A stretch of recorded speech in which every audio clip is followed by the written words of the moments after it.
Welcome. நான் உங்க நீலிமா. நீங்க பார்த்துட்டு இருக்கிறது அழகிய சிநேகிதி.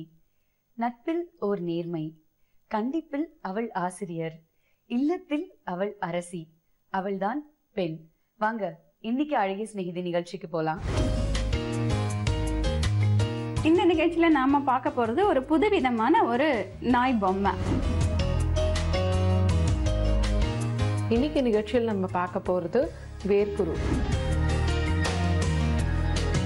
இன்றைய ஃபேஷன் உலகம் நிகழ்ச்சியில ஒரு பிளெயின் சாரியை எப்படி டிசைனர் சாரியா மாத்துறதுன்னு காமிக்க போறேன். இது யாருக்கு வேணாலும் ஃபிட் ஆகும். இன்னைக்கு நம்ம பேச போற டாபிக் வந்துட்டு விடாமுயற்சி. இன்னைக்கு வீட்டுக்கலை பாதியில நம்ம என்ன சுவாரஸ்யமான விஷயம் பார்க்க போறோம்னு பார்க்கலாமா? வணக்கம் நேயர்களே, இந்த நிகழ்ச்சியில நாம பார்க்க போறது ஒரு புதுவிதமான ஒரு நாய் பொம்மை.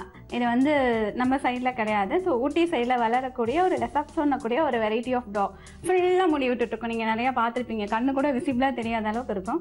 ஸோ அது இந்த ஒரு கூடையில ஒரு பெட் மாதிரி வச்சா எப்படி இருக்கும்ன்றத நம்ம பார்க்க போறோம். அதுக்கு தேவையானது இந்த உள்ளன் த்ரெட்டு. இது போல ஒரு நமக்கு அது பேஸ் உட்காரதுக்காக வேண்டி இது போல ஒரு ஆப்ஷன். நம்ம வீட்டில எல்லாம் அந்த லிக்விடேட்டரோட பாட்டில் ரொம்ப வேஸ்டா இருக்கும் இல்லைங்களா? அதுக்குள்ள நீங்க ஏதாவது ஒரு வெயிட்டா இருக்கிறதுக்காக கோலமாவோ இல்லை மணலோ ஏதாவது ஒன்று ஃபில் பண்ணி வெயிட் பண்ணிக்கோங்க. ஸோ இந்த த்ரெட் எப்படி ரோல் பண்ணி எப்படி ப்ரிப்பேர் பண்ணுறது அதை வைக்கிறதுக்காக வேண்டி ஒரு இந்த போல் ஒரு அழகான கூட நார்மலாகவே மார்க்கெட்டில் நமக்கு கிடைக்கும்.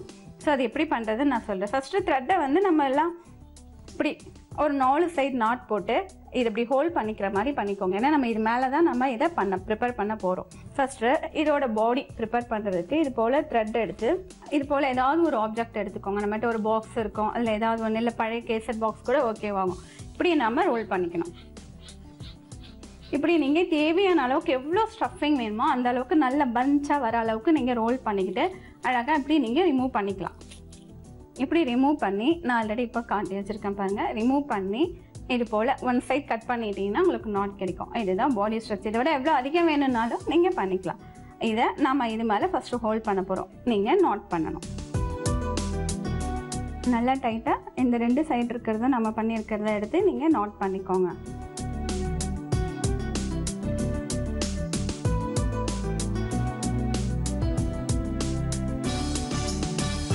இதே போல் நீங்கள் வேறு இதை விட திக் த்ரெட்டு கிடைச்சாலும் சரி, வேறு என்ன கலர் வேணும்னாலும் பண்ணலாம். ஒயிட் கலர் பண்ணிங்கன்னா இன்னும் ரொம்ப க்யூட்டாக இருக்கும். ஏன்னா அதை க்ளீனாக மெயின்டைன் பண்ணுறது நம்மளோட வேலை. அதே போல் அந்த ஃபேஸ் வேணும் அப்படிங்கிறதுக்காக வேண்டி ஒரு சின்ன பேப்பரை ஒரு 4ஆக மடிச்சுக்கிட்டு இப்போ நம்ம ரோல் பண்ண மாதிரி ஃபுல்லாக டைட்டாக ஒரு ரோல் பண்ணிக்கோங்க. இதுதான் நமக்கு ஃபேஸ்க்கு தேவையானது. இதையும் நம்ம இது மேலே வச்சு நம்ம நாட் பண்ணிக்க போகிறோம். நம்ம டைட்டாக நாட் பண்ணிக்கிட்டோம்னா ஜஸ்ட் சும்மா பிள்ளைங்க எப்படி நம்ம எதை ஒரு செஞ்சு கொடுத்தாலும் இப்படி ஆட்டி ஆட்டி பார்ப்பாங்க. அப்போ அது விழாமல் இருக்கும். நம்ம இப்படி டைட்டாக ரோல் பண்ணிக்கணும். அடுத்த ஸ்டெப்பு, இது மேல் பகுதியில் அந்த மேல் முடிக்காக வேண்டி நம்ம இது போல் சின்னதாக ஒன்று ப்ரிப்பேர் பண்ணிக்கிட்டு ஃபஸ்ட்டு எப்படி கட் பண்ணி பண்ணமோ அதே மாதிரி தான் இதையும் நம்ம மேலே வச்சு நாட் பண்ணிடலாம்.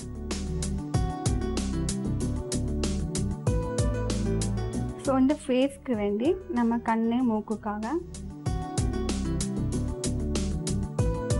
கண்ணுக்காக வேண்டி நம்ம இது போல் ஒரு பிளாக் கலரு இல்லை ரெட் கலரு, ஆக்சுவலி அது கண்ணோட விசிபிளே தெரியாத அளவுக்கு தான் அதோட முடிங்க இருக்கும். நோஸ்க்காக வேண்டி ஒரு சின்ன முக்கோண ஷேப்பில் ஒன்று கொஞ்சம் கட் பண்ணிக்கோங்க.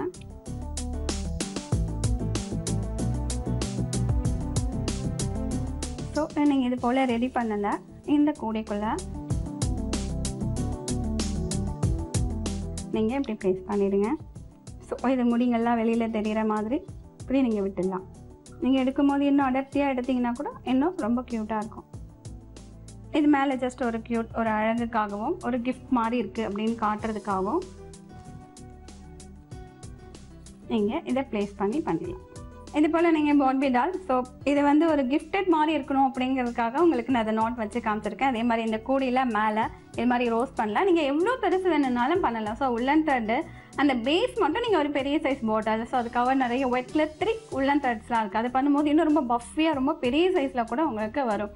அது மாதிரி பெரிய பெரிய அளவில் பண்ணிக்கிட்டு நீங்கள் இந்த கூடையில் ஹோல்ட் பண்ணலாம். இல்லை ஒரு பேஸ்கெட்டில் அது உட்காந்துட்டு இருக்கிற மாதிரி, இந்த முடியெல்லாம் ஃபுல்லாக விரித்து விட்டுட்டு இருக்கிற மாதிரி, அந்த பேஸ்கெட் ஃபுல்லாக நிறைஞ்சு நிற்கிற மாதிரி நீங்கள் அப்படி கூட பண்ணலாம். பேஸ் எப்படி பண்ணுறதுன்னு நான் சொல்லியிருக்கேன். இதை வச்சு நீங்கள் எவ்வளோ வேணால் ஐடியா பண்ணிக்கலாம். ஸோ பெரிய பெரிய நீங்கள் த்ரெட் இன்னும் வெரைட்டி ஆஃப் த்ரெட்ஸ் கிடைக்கிறது. ஒயிட் கலர் பண்ணிங்கன்னா இன்னும் ரொம்ப க்யூட்டாக இருக்கும். அப்போ பிளாக் கலர் ஸ்டிக்கர்ஸ் பண்ணிக்கோங்க. ஸோ இது மேலே இந்த ஒரு சின்ன ஸ்பெக்ஸ் மாதிரி நீங்கள் வந்து ரெடி பண்ணி போட்டு விட்டிங்கன்னா இன்னும் ரொம்ப பார்க்க ரொம்ப அழகாக இருக்கும். இது என்னோட ஐடியா. இதுக்கு மேலே நீங்கள் இதை பேஸாக பண்ணிக்கிட்டே நீங்கள் இதுக்கு மேலே உங்களோட ஓன் ஐடியாவை நிறைய ஆட் பண்ணி ரொம்ப அழகாக பண்ணி கிஃப்ட் பண்ணலாம். இந்த மாதிரி மட்டும் இல்லாமல் நீங்கள் டெடி பியர் பண்ணலாம், ஏஞ்சல் மாதிரி பண்ணலாம், மவுஸ் மாதிரி பண்ணலாம். ஸோ இந்த ரொம்ப கம்மி விலையில் உங்களுக்கு அழகாக முடிஞ்சிடும். இந்த த்ரெட்டோட காஸ்ட், இந்த கூடையோட காஸ்ட் மட்டும்தான் உங்களுக்கு எக்ஸ்பென்சிவாக இருக்கும். மற்றபடி நீங்களே ஓனாக ப்ரிப்பேர் பண்ணி ஒருத்தவங்களுக்கு கிஃப்ட் பண்ணும்போது ரொம்ப உங்களுக்கு பெருமையாகவும் இருக்கும், சந்தோஷமாகவும் இருக்கும். ரிட்டன் கிஃப்ட் பண்ணலாம். ஒரு பர்த்டேக்கு குழந்தைங்களுக்கு இருக்கும்போது இது மாதிரி கிஃப்ட் பண்ணால் ரொம்ப சந்தோஷப்படுவாங்க. ஸோ உங்களுக்கு இந்த ஒயிட் கலர் பேப்பர்ஸ் கிடைக்கும். அதை வாங்கி நீங்கள் டிரான்ஸ்பரண்ட் பேப்பர்ஸ் இருக்கும், அது மேலே கவர் பண்ணி அழகாக ஒரு புக்கே மாதிரி கூட நீங்கள் இதை கொடுக்கலாம். இது பேஸ் பண்ணிகிட்டே நம்ம என்ன வேணால் ஐடியா பண்ணி கிரியேட் பண்ணலாம். இதில் வந்து ஏஞ்சல்ஸ் ஒயிட் கலரில் ஏஞ்சல் மாதிரி பண்ணிங்கன்னா பேஸ் இது தான். இந்த நாட் பண்ணுறது போகிறது எல்லாமே பேஸ் இது தான். இந்த ஃபேஸ்க்கு மட்டும் ஒரு சின்னதாக ஒரு பண்டில் ஆஃப் ஃபேஸ் மாதிரி பண்ணிட்டு பண்ணிங்கன்னா அழகாக உங்களுக்கு ஏஞ்சலும் ரெடி ஆகிடும். So Mickey mouse, angel, teddy bear எல்லாம் இதே மாதிரி ஐட்டமில் நீங்கள் அழகாக பண்ணி இந்த கூடையில் வச்சு கொடுக்கலாம். ஸோ உங்களுக்கு ரொம்ப சந்தோஷமாக இருந்திருக்கும்னு நினைக்கிறேன். நீங்கள் இது போல் கிஃப்ட் பண்ணும்போது வாங்குறவங்களுக்கும் சந்தோஷமாக இருக்கும், உங்களுக்கும் சந்தோஷமாக இருக்கும். நான் பண்ண ஐட்டம் உங்களுக்கு பிடிச்சிருக்கோன்னு நினைக்கிறேன். அடுத்த பேட்டர்னில் உங்களை நான் சந்திக்கிறேன். என்னங்க, வீட்டுக்கலை பகுதி பாத்தீங்களா? உங்க எல்லாருக்குமே பிடிச்சிருக்கும்னு நம்புறோம். வாங்க அடுத்த பகுதிக்கு போலாம். இன்னைக்கு அழகும் ஆரோக்கியமும் பகுதியில நமக்காக என்ன சுவாரஸ்யமான விஷயம் காத்துட்டு இருக்குன்னு பார்க்கலாமா? வணக்கம் நேயர்களே. இன்னைக்கு நிகழ்ச்சியில் நம்ம பார்க்க போகிறது வேர்க்குரு. இப்போது வின்டர் சீசனில் இருக்கும். அடுத்தது மழைக்காலம் முடிஞ்ச உடனே சென்னையில் வரப்போகிறது வெயில் தாங்க. வெயில் அப்படின்னாலே நம்ம பயப்படுறது வேர்க்குருக்காக. குழந்தைகளுக்கு லீவ் டைமில் வெளியில் போவாங்க, விளையாடுவாங்க, உடனே வரக்கூடியது இந்த வேர்க்குரு. இன்றைக்கி இந்த வேர்க்குருவை எப்படி வீட்டில் இருக்க பொருட்களை வச்சே நம்ம சரி பண்ணலாம் அப்படின்றத பார்க்க போகிறோம். வேர்க்குருக்கு பெரும்பாலும் பார்த்திங்கன்னா வெயில் காலத்தில் நம்ம சொல்லக்கூடியது ஒரு தடவைக்கு 2 தடவை குளிங்க அப்படின்னு சொல்கிறது. இன்றைக்கி நான் செஞ்சு காட்ட போகிறதும் அதுதாங்க. நீங்கள் குளிக்கும்போது நீங்கள் குளிக்கிற தண்ணியில் எதை சேர்த்து குளிக்கணும், அதை எப்படி செய்யணும் அப்படிங்கிறத நான் உங்களுக்கு காமிக்க போகிறேன்.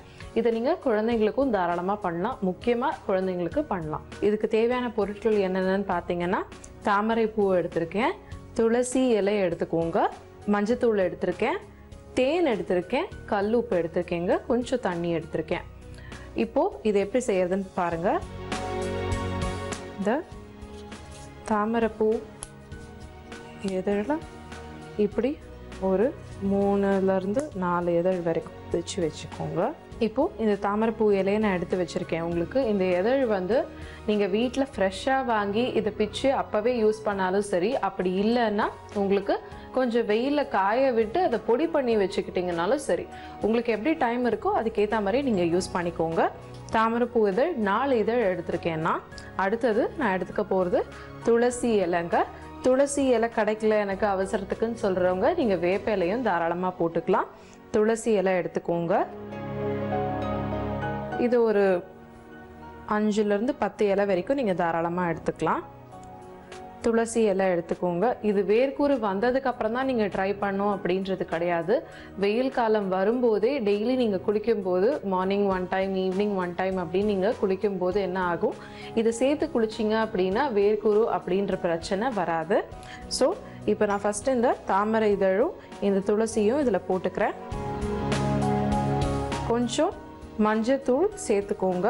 வேப்பிலை சேர்த்திங்கன்னா உங்களுக்கு மஞ்சத்தூள் கூட தேவைப்படாது. வேப்பிலை சேர்த்துக்காம இருக்கவங்க நீங்கள் மஞ்சத்தூள் தாராளமாக சேர்த்துக்கலாம். நான் துளசி போட்டிருக்கேன், அதனால மஞ்சத்தூள் சேர்த்துக்கிறேன். இப்போ நான் உங்களுக்கு இதை ஒரு சின்ன பவுலில் பண்ணுறேன். பட் நீங்கள் வீட்டில் குளிக்கிறீங்க அப்படின்னும் போது நீங்கள் ஃபில் பண்ணி வச்சுருக்க வாட்டர் பக்கெட்டில் இதை நீங்கள் தாராளமாக யூஸ் பண்ணிக்கலாம். அடுத்தது தேன் எடுத்துக்கிறோம். தேன் வந்து ஜஸ்ட் ஒரு 1 ஸ்பூன் தேன் எடுத்துக்கோங்க. கல்லுப்பு சும்மா ஒரு கைப்பிடி எடுத்துக்கோங்க. இது எல்லாத்தையுமே என்ன பண்ணுங்க, தண்ணி ஊற்றி நல்லா சோக் பண்ணிக்கோங்க, நல்லா நனைச்சி வச்சுக்கோங்க. இப்போ காலையில் அவசரத்தில் வேலைக்கு போகிறவங்க இதெல்லாம் செஞ்சு குளிச்சு உங்களால் கிளம்ப முடியல அப்படின்றவங்க நீங்கள் என்ன பண்ணலாம், இப்போ நான் பண்ணியிருக்க மாதிரியே ஒரு சின்ன பவுல் எடுத்துக்கோங்க. நம்ம ஒரு பெடிக்யூர் இல்லை மெனிக்யூர் செய்வோம் இல்லையா, அந்த அளவுக்கு ஒரு பவுல் எடுத்துக்கோங்க.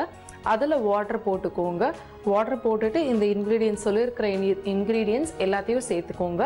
சேர்த்து நீங்கள் என்ன பண்ணுங்கள், உங்கள் பாதத்தை நல்லா சோப் பண்ணுங்கள்.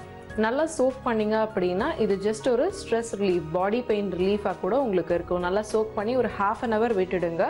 அப்படி பண்ணிட்டு வந்தீங்கன்னா உங்கள் ஸ்ட்ரெஸ் ரிலீஃப், பாடி ரிலீஃப் அப்படின்றது ரொம்ப ஈஸியாக இருக்கும். அப்படி பண்ண முடியல, எனக்கு இன்னும் கொஞ்சம் டைம் இருக்குது, வெக்கேஷன் பீரியடில் இருக்கேன்னா அப்படின்னு சொல்கிறவங்க இதை நீங்கள் தாராளமாக குளிக்கும்போது சேர்த்துக்கலாம். இந்த தாமரை பூக்கு பார்த்தீங்கன்னா உங்களுக்கு இதோட பெனிஃபிட்ஸ் பார்த்தீங்கன்னா ஜென்ரலாக லேடிஸ் இதை யூஸ் பண்ணும்போது என்ன ஆகும், தாமரை பூக்கு வந்து உங்களுக்கு க்ளோவிங், அதாவது சரும மினுமினுப்பு வந்து ரொம்ப ஜாஸ்தியாக இருக்கும்.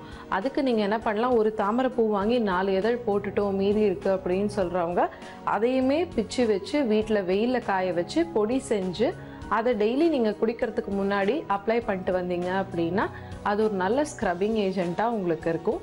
நீங்கள் அதை அப்படி யூஸ் பண்ணலாம்.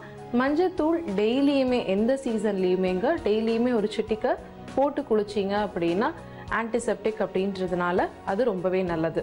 உப்பு, இந்த கல்லுப்புக்கு இருக்க தன்மை அப்படின்னு பார்த்தீங்கன்னா அயோடின் இதில் நிறைய இருக்கிறதுனால கால் வலிக்குது, பாதம் வலிக்குது அப்படின்னு சொல்கிறவங்க நல்லா கொதிக்கிற வெந்நீரில் ஓரளவு கை தொடக்கூடிய அளவு மெதப்பாக இருக்க தண்ணியில் இந்த கல்லுப்பு போட்டுட்டு உங்கள் காலை நல்லா சோக் பண்ணி விட்டீங்க அப்படின்னா ஒரு 1 வீக்குக்கு அந்த லெக் பெயின் அப்படிங்கிற விஷயம் உங்களுக்கு இருக்காது.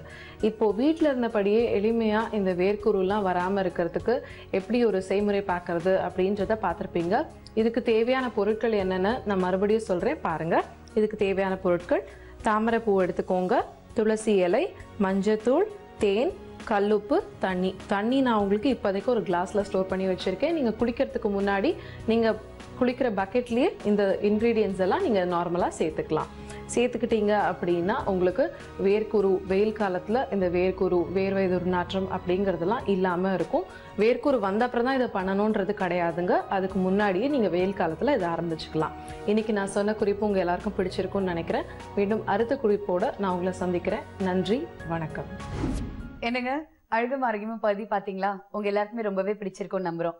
வாங்க அடுத்த பகுதிக்கு போலாம். இன்னைக்கு ஃபேஷன் உலகம் பகுதியில நமக்காக என்ன சுவாரஸ்யமான விஷயம் காத்துட்டு இருக்குன்னு இப்ப பார்க்கலாம். வணக்கம் நேர்களே, இன்றைய ஃபேஷன் உலகம் நிகழ்ச்சியில ஒரு பிளெயின் சாரியை எப்படி டிசைனர் சாரியா மாத்துறதுன்னு காமிக்க போறேன். நம்ம எல்லார்கிட்டயும் பிளெயின் சாரீஸ் நிறைய இருக்கும். ஷிஃபான் இருக்கும், கிரேப் சாரீஸ் எல்லாமே இருக்கும். சில சாரீஸ் நம்ம ரொம்ப கட்டி போர் அடிச்சிட்டு இருக்கோம். அதை எப்படி நம்ம ஒரு புதுமையா மாத்துறதுன்றது தான் இன்றைய டாபிக். இங்க பாத்தீங்கன்னா நான் இதை ஒரு ஷிம்மர் மெட்டீரியல் சாரியை ஒரு டிசைனர் சாரியா மாத்திருக்கேன். இது ஒரு அழகான ஷிம்மர் மெட்டீரியல். இதுல கோல்ட் மோட்டிவ்ஸ் இருக்கு. இதுக்கு வேண்டியது 2 meters ஆஃப் சாட்டன் மெட்டீரியல். இந்த சாட்டன் மெட்டீரியலை நான் மேலே அட்டாச் பண்ணியிருக்கேன். அண்ட் இந்த கோல்ட் மோட்டிவ்க்கு மேட்ச் பண்ற மாதிரி இந்த லேஸை இங்க கொடுத்துருக்கோம். இந்த மாதிரி லேஸை கூட நீங்க இதுக்கு அட்டாச் பண்ணலாம். சாட்டன் பிளாக் தான் கொடுக்கணும்ட்டு இல்லை, நீங்க ரெட் சாட்டன் கூட கொடுக்கலாம். உங்க சாய்ஸ்க்கு ஏற்ற மாதிரி எந்த கலர்ஸ் வேணாலும் நீங்க இதுக்கு அட்டாச் பண்ணலாம். இது ரொம்ப அழகா இருக்கும். ஃபினிஷிங்க்கு இதுக்கு மேட்ச் பண்ற மாதிரி நீங்க இங்க பைப்பிங் கொடுக்கணும். லோவர் பார்டர்ல பாத்தீங்கன்னா நான் இதுல ஒரு சாதா பிளாக் சீக்வென்ஸ் ஒர்க் வச்சிருக்க மெட்டீரியல் அட்டாச் பண்ணியிருக்கேன். இதுக்கு 3 meters இருந்தா போதும். எப்படின்னா இது 5.5 meters நான் கீழே பார்டர் ஃபுல்லா அட்டாச் பண்ணிட்டு இதுக்கும் அதே மாதிரி இந்த கோல்ட் லேஸ் ஒர்க் பண்ணியிருக்கோம். ஃபினிஷிங் டச்சுக்கு நாங்க இந்த பைப்பிங் கொடுத்துருக்கோம். இதுக்கு நீட்டா நீங்க இந்த ஃபினிஷிங் டச் கொடுக்கணும். இந்த பைப்பிங் ஒர்க் இதே கோல்டுக்கு மேட்ச் பண்ணி நான் கொடுத்துருக்கேன். இந்த மாதிரி லேஸ் கூட இதுக்கு அட்டாச் பண்ணலாம். இதை அட்டாச் பண்ணீங்கன்னா ஃபினிஷ் இப்படி இருக்கும். இந்த சாரிக்கு பிளாக் மட்டும் இல்லாம இந்த ரெட் லேஸ் கூட போடலாம். ரெட் போடலாம், கிரீன், பர்பிள், அது உங்க சாய்ஸ். எந்த கலர் உங்களுக்கு விருப்பமோ அதை நீங்க அட்டாச் பண்ணலாம். இந்த ரெட் லேஸ் அட்டாச் பண்றீங்கன்னா இதுக்கு ஃபினிஷிங் டச்சுக்கு நீங்க இந்த ஸ்டோன் ஒர்க் கிரீன் கூட அட்டாச் பண்ணீங்கன்னா ரொம்ப அழகா இருக்கும். இன்னும் கிராண்டா தெரியும் சாரி. இப்போ நம்ம இந்த ரெட் அண்ட் கிரீன் காம்பினேஷன் பார்த்துருக்கோம். ஆனா இந்த சாரியை நான் எப்படி ஃபினிஷ் பண்ணிருக்கேன்றத பாருங்க. மேல வந்து சாட்டன், நான் சொன்ன மாதிரி சாட்டன், கோல்ட் லேஸ், பைப்பிங் எல்லாம் கொடுத்துருக்கோம். பல்லு கிட்ட வரும்போது இதே சாட்டன் ஃபினிஷ் இந்த கார்னர்ல இப்படி ஃபுல்லா கொடுத்துருக்கோம். கீழே தான் நமக்கு இந்த சீக்வென்ஸ் ஒர்க் வருது. போட்டிங்கன்னா சாரி சூப்பர்பாக இருக்கும். மேலே சாட்டன் வரும், கீழே உங்களுக்கு சீக்வென்ஸ் ஒர்க் வரும். அதே மாதிரி கீழே பார்த்தீங்கன்னா உங்களுக்கு மெயின் ஒர்க் இந்த பார்டர் வரும். இங்கேயும் இதே லேஸ் மேட்ச் பண்ணியிருக்கோம். பைப்பிங் ஃபினிஷிங் எண்டுக்கு வருது. இதுதான் உங்கள் finish product of your sorry.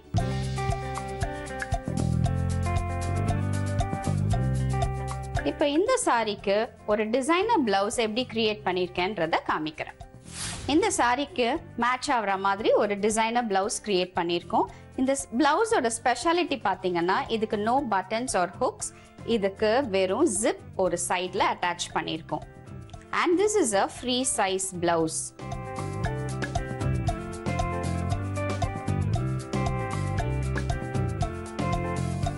இது யாருக்கு வேணாலும் ஃபிட் ஆகும். அண்ட் இதுக்கு கேப் ஸ்லீவ் கொடுத்துருக்கோம். ஸ்லீவ் லென்த் வந்து உங்க இஷ்டத்துக்கு ஏற்ற மாதிரி நீங்க மாத்திக்கலாம். எல்போ லென்த் வச்சுக்கலாம், 3/4 கூட வச்சுக்கலாம். 3/4 வைக்க போறீங்கன்னா நான் உங்களுக்கு ஒரு சூப்பர் ஐடியா கொடுக்குறேன்.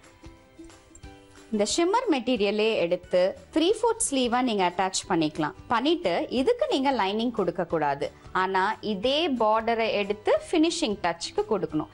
இவ்வளோ ப்ராடா நீங்க வைக்க தேவையில்ல. கைக்கு சின்னதா கொஞ்சம் அதை ஷார்டன் பண்ணிட்டு இப்படி ஃபினிஷ் பண்ணலாம். ஸோ இது ஒரு சூப்பர் டிசைனர் பிளவுஸா வரும். இங்க உங்களுக்கு இந்த மெட்டீரியல் வரும், இங்க ஷிம்மர் வரும் வித் நோ லைனிங், அண்ட் இந்த பட்டி வரும். இந்த ஷிம்மர் மெட்டீரியலை ஒரு டிசைனர் சாரியா நான் காமிச்சதை நீங்க பார்த்துருப்பீங்க. இப்போ நான் உங்களுக்கு வச்சு காமிக்கிறேன். ப்ளீட் வச்சிங்கன்னா இந்த மாதிரி வரும் சாரி.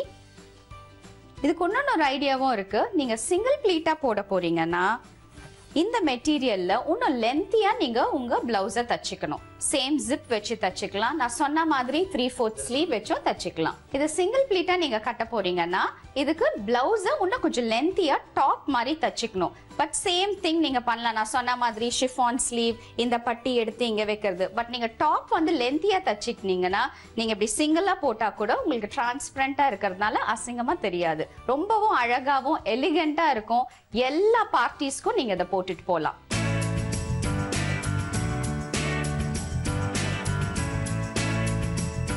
என்ன நேர்களே, இன்னைக்கு நான் காமிச்ச இந்த ஷிம்மர் மெட்டீரியலை டிசைனர் சாரியா மாத்தின செக்மெண்ட் உங்களுக்கு ரொம்ப பிடிச்சிருக்கும்னு நினைக்கிறேன். மீண்டும் மற்றொரு நிகழ்ச்சியில சந்திப்போம். நன்றி, வணக்கம். என்னங்க, ஃபேஷன் உலகம் பகுதி பாத்தீங்களா? உங்க எல்லாருக்குமே ரொம்பவே பிடிச்சிருக்கும் நம்புறோம். வாங்க அடுத்த பகுதிக்கு போலாம். இன்னைக்கு புதுமை பெண் பகுதியில சுமதி ஸ்ரீனிவாஸ் எந்த தலைப்பை பத்தி நம்ம கிட்ட பேச போறாங்கன்னு பார்க்கலாமா? வணக்கம் நேர்களே. இன்னைக்கு நம்ம பேச போற டாபிக் வந்துட்டு விடாமுயற்சி. முயற்சி என்பதே வந்து ஒரு பெரிய விஷயம். முயற்சி செய்தாலே பல வெற்றிகளை நாம் அடைய முடியும். அப்போ விடாமுயற்சி அப்படின்றது என்னன்னு பார்த்தீங்கன்னா, நாம் செய்யும் முயற்சிகளில் நாம் எதிர்பார்த்த அளவுக்கு நம்மளால வெற்றி அடைய முடியலை அப்படின்னும் போது மனம் சோர்வடையாமல் அதில் இன்னும் நாம் வந்து முயற்சி செஞ்சு அதை கண்டினியூஸாக பண்ணிட்டு இருக்கும்போது அதில் நாம் வந்து நிறைய தேர்ச்சி பெறுறோம். தேர்ச்சி பெறும்போது அந்த முயற்சியின் விளைவாக நம்ம வெற்றி அடைகிறோம். அப்போ வெற்றி அடையும் போது எதனால வந்ததுன்னு கேட்டிங்கன்னா, அவங்க விடாமுயற்சியில் இருந்தாங்கப்பா, அதனால தான்ப்பா சக்ஸஸ் ஆச்சு அப்படிங்கிறோம். ஸோ விடாமுயற்சி என்பது ஃபர்ஸ்ட் திங், நம்ம செய்கிற காரியத்தின் மேலே நமக்கு வந்து உண்மையான ஒரு அன்பு, லவ், பேஷன், ஒரு ஈர்ப்பு இருக்கான்றது தான் அந்த விடாமுயற்சிக்கு வர வேண்டிய ஒரு கட்டம். ஏன்னா முயற்சி செய்கிறோம், பல விஷயங்களை நம்ம செய்கிறோம், சில விஷயங்களை நம்ம தளர்ந்து போயிடுறோம். ஏன்னா நமக்கு அந்த விஷயத்தில் வந்து நமக்கு பிடிக்கிறது இல்லை. அப்படி இல்லைன்னா நம்ம எதிர்பார்த்த அளவு அங்கே சக்ஸஸ் கிடையாது. அதனால நம்ம என்ன பண்ணுறோம்னா நம்மளோட முயற்சியை விட்டுறோம். அதாவது நம்ம நிறைய பேர்ட்ட சொல்கிறோம், அவன் சும்மா ட்ரை பண்ணுவான்ப்பா ஆனால் வந்து விட்டுடுவான்ப்பா அப்படிம்போம். இது வந்து ஒரு ரகத்தை இருக்கிறவங்க. அதே விடாமுயற்சி அப்படின்னு கேட்டிங்கன்னா, ஓகே இதை செஞ்சால் நமக்கு இங்கே வந்து இந்த அளவுக்கு நம்ம வெற்றி அடைய முடியும் வாழ்க்கையில் அப்படின்னு நம்ம நினச்சிட்டோம்னா, எனக்கு அது ரொம்ப பிடிச்சிருக்கு, எனக்கு அது வேணும் அப்படின்ற ஒரு டிசையர், ஒரு இஷ்டமான ஒரு விஷயத்தை நம்ம செய்யும் போது அப்போ கண்டிப்பாக வந்து அது வந்து விடாமுயற்சியில் போய் விழும். இந்த விடாமுயற்சிக்கு என்ன முக்கியம் கேட்டிங்கன்னா, அதே தான் நம்மளுடைய கான்ஃபிடென்ஸு. நாம் அதை செய்யும் போது நம்மளுடைய தெளிவு தான். எது செஞ்சாலும் நம்ம தெளிவோடு செய்யும் போது அதனுடைய முடிவு வந்து வெற்றியை அடையணும்னு நம்ம நினைச்சோம்னா அந்த முயற்சி என்பது பல்மடங்கு நம்ம கிட்ட இருந்து ஏறணும். ஆர்வம் இருக்கும், ஐஏஎஸ் எக்ஸாம் எழுதி நாம் வந்து பெருசாக ஆகணும் அப்படின்ற மாதிரி ஒரு ஆசை இருக்கும். ஆனால் அது எழுதும்போது அந்த கேள்விகளையும் அதையும் புரிஞ்சுக்கிறதுக்கே நமக்கு வந்து தனியாக ஒரு ஒர்க்கிங் இருக்கணும். ஸோ அந்த மாதிரிலாம் நம்ம வந்து பழக தான் அதெல்லாம் வரும் அப்படின்ற அதுலேயும் நம்ம வந்து பல முயற்சிகள் செய்யும் பொழுது தான் நாம் வந்து வெற்றியாளரை அடைய முடியும். இது வந்து படிப்புக்கு மாத்திரம் அல்ல, நம்மளோட வேலையிலையும் எடுத்துக்கோங்களேன். ஒரு ஹையர் ப்ரொமோஷன் நம்ம போகணும். அந்த ஹையர் ப்ரொமோஷன் போகிறதுக்காக நாம் சில படிக்க வேண்டியதாக இருக்கும். அதாவது நம்ம வந்து படிப்பெல்லாம் முடிச்சுட்டு ஒரு வேலையில் போய் சேர்ந்துட்டு இருப்போம். ஆனால் அந்த சமயத்தில் வந்து நாம் வந்து ஹையருக்கு போகும்போது என்ன பண்ணுவாங்கன்னா ஒரு MBA இருக்கணும்பாங்க, ஒரு அடிஷ்னலாக இதெல்லாம் நீ வந்து எக்யூப் ஆகணும்பாங்க. ஏன்னா இன்னைக்கு மார்க்கெட் வந்து ரொம்ப டிமாண்டிங்காக இருக்குது. அப்போ தான் நம்மளால் வந்து ஹையர் லெவல் ப்ரமோஷனும் எடுத்துகிட்டு மேலே மேலே வாழ்க்கையில் வளர முடியும். இப்போ இதே வந்து ஒரு சின்ன எக்ஸாம்பிளாக நான் வீட்டு குறிப்பிலேருந்து சொல்லணும்னா, முன்ன வந்து சமையல் பார்க்கும்போது வெறும் சாம்பார் ரசம் இதுதான் வச்சுட்டு இருப்பாங்க. இன்றைக்கி பார்த்தீங்கன்னா பர்கர் பீஸாஸ் அப்படின்னு பலவிதமான வெஸ்டர்னைஸ் சாப்பாடு எல்லாம் வந்துருச்சு. இப்போ அதெல்லாம் என்ன பண்ணணும், நாமளும் அதை வந்து முயற்சி செய்து தான் கற்றுக்கணும். இல்லை நான் அப்படியே தான் இருப்பேன் அப்படின்றத விட அதுலேயும் நாம் வந்து விடாமுயற்சி செய்து அதில் அவங்களுக்கு ஒரு சந்தோஷம், அந்த சமையலில் வந்து ஈர்ப்பு இருக்கிறவங்களுக்கு அதில் ஒரு சந்தோஷம், அது வந்து முடிவாக அழகாக வந்து டேபிள் மேலே வந்து நிற்கும் போது அது ஒரு சந்தோஷம். ஸோ விடாமுயற்சி அப்படின்றது பார்த்தீங்கன்னா அது ஒரு குணம். அந்த குணத்துக்கு நாம தான் தீனி போடணும். போட்டு நாம வந்து வளர்த்துட்டே வந்தோம்னா கண்டிப்பாக நாம வந்து பல வெற்றிகளை நாம வந்து சாதிக்கலாம். இதே இன்னொரு விதமா சொல்லுவாங்க, முயலுக்கு 3 காலும்பாங்க. அது வந்து ஒரு பக்கம் ஒரு எக்ஸ்ட்ரீம் கேஸ். அது அந்த பக்கம் நாம வந்து சாயாம செய்யற காரியம் ஒரு நல்ல ஒரு முயற்சிக்குரிய ஒரு முடிவா இருக்கும் நம்ம நினைச்சோம்னா கண்டிப்பா நாம வந்து விடாமுயற்சியை வந்து பின்பற்றி வாழ்க்கையில் பல வெற்றிகளை நாம பெறலாம். என்னங்க, புதுமை பெண் பகுதி பாத்தீங்களா? உங்க எல்லாருக்குமே ரொம்பவே பிடிச்சிருக்கும்னு நம்புறோம். மீண்டும் இதே அழகிய சிநேகிதி நிகழ்ச்சியில நான் உங்களை சந்திக்கிறேன். அதுவரை நன்றி, வணக்கம்.